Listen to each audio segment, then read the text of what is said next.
I think communication is so key, because that one time that everybody's not in the right, is on the same page, it can have a ripple effect. And I just, from my personal experience, on working on some cases, that one time that communication is off, or somebody had an idea of something when it wasn't communicated, they come to the U.S.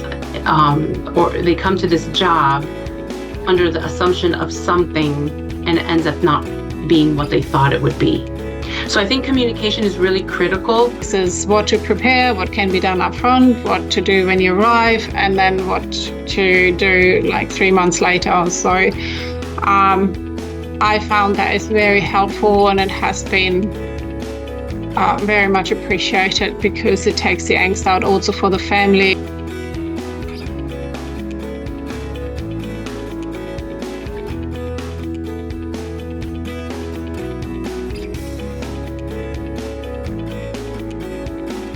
One tip that personally that I experience is to establish a transparent and establish a proper communication channel to the employee throughout the process, and also prep them with the pre-departure briefs so that they are aware of the nuances in the host country, the immigration practices, and also the taxation part, etc. My top tip when working with a transferee that's coming into the United States is when you're speaking with them, when they present an issue or a challenge, or they just want to talk,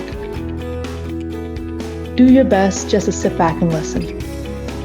In fact, when there's uncomfortable silences, that's even better, because the transferee will likely at that point then reveal information that's driving their ask, that may help you better assist them.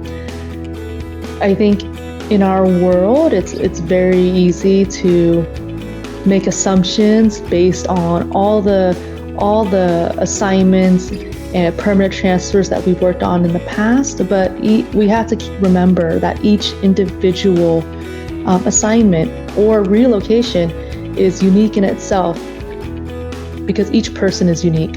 So just coming in with an open mind, coming in to listen first and talk second, I think is my top tip. My biggest tip, and not only for programs in the Netherlands, but involve all your stakeholders. Align with your stakeholders, in this case in the Netherlands. If you get their buy-in for any change or mobility program that you want to introduce, that's key, I would say.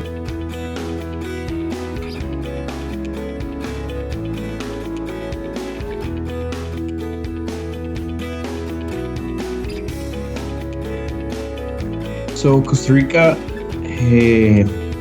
it's very attractive for global mobility projects, because we are in the region and in the area a very well-educated country. Even if you compare it to Mexico in some regions, we're better educated. Our people are better educated and are way more experienced. We're more capable of handling or doing jobs, tasks, and activities. It's very interesting, and we have institutions that work along with the public-private institutions that work along with the government to attract foreign investment, not only from small investors but from big investors. And it's technically easy to invest here in Costa Rica. It's very, very easy. Of course, as every single administrative or public process, it has its boundaries. I think the one tip that I would give is to make sure that you stay on top of different immigration changes, and then set the right expectations internally with stakeholders and especially with the employees. I think we've seen in the US, especially, every 4 years or maybe a little bit longer, but when we have a change in the president, a lot of the immigration policy can change. And I think that's definitely a really nerve-wracking thing for employees. And so being able to give them whatever information you have is going to be key to making sure you have happy stakeholders and happy employees. A top tip I would give for moving assignees into Spain would be managing expectations and communication are key. I think that it is a stressful process whenever you move, but there are some hurdles and complexities that come along with trying to get set up in a country like Spain that you have to just be patient with, make sure that you're providing as much support as possible, and understand that, you know, it is a big change and could be a very different type of process than what someone would be used to in their home country.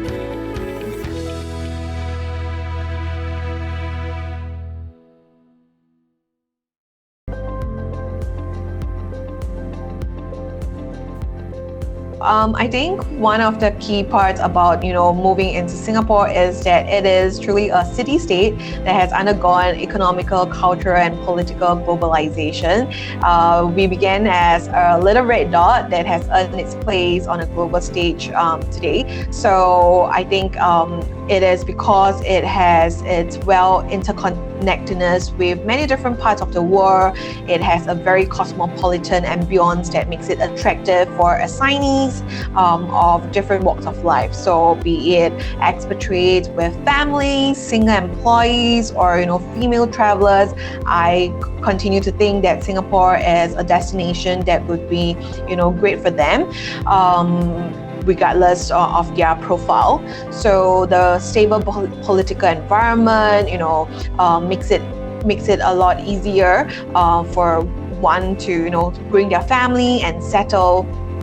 And for the same reasons, we do have a very diverse talent pool for transfer of knowledge, which I find that increasingly important, as everyone can bring in a different diversity of thoughts to support the business.